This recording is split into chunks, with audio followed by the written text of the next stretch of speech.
Thank you, Mr. Speaker. I yield myself such time as I may consume. The gentleman is recognized.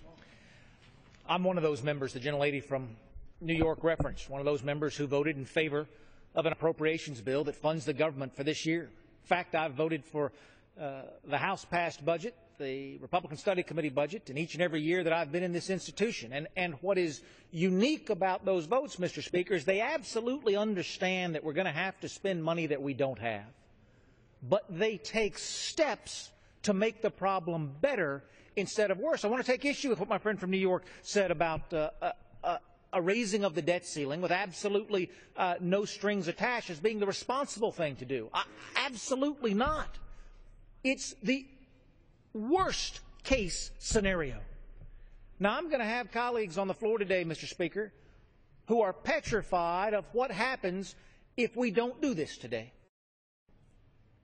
They are petrified that even though we know we can come together and find a solution forward, find a solution that makes the problem better instead of worse, they are petrified that they do not have a willing partner in the President or with the Senate, and so unless they vote to pass this bill today, America faces default, and that is an awful box that my friends have painted. I want to read a few quotes, Mr. Speaker. I think words matter. This is in 2006, as a young Senator Barack Obama faced a debt limit increase in the United States Senate, and he said this, and I just want to point out, because my friend from New York talked about the obviousness of this vote, how clearly this is the right thing to do is just to raise the debt ceiling to whatever amount folks would like. Here's what Senator Barack Obama said in 2006. He said, "The fact that we are even here today to debate raising America's debt limit is a sign of leadership failure. Leadership means the buck stops here. Instead, Washington is shifting the burdens of bad choices today onto the backs of our children and grandchildren." Then Senator Barack Obama goes on, Mr. Speaker. He said, "America has a debt problem and a failure of leadership. America deserves better. Therefore, I intend to oppose this effort to increase America's debt limit." I don't have to say it very often, Mr. Speaker, but when the President's right, he's right. This was an opportunity to come together, and one that we searched for.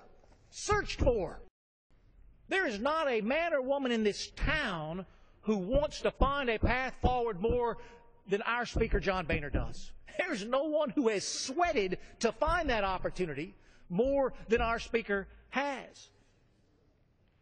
Yet without a willing partner in the White House or the Senate, it can't happen.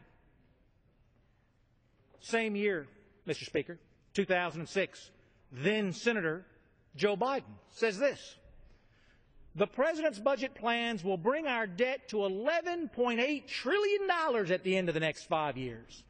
This is a record of utter disregard for our nation's financial future." 11.8 trillion is what Joe Biden was concerned about. That number reached 16 trillion within that same time period.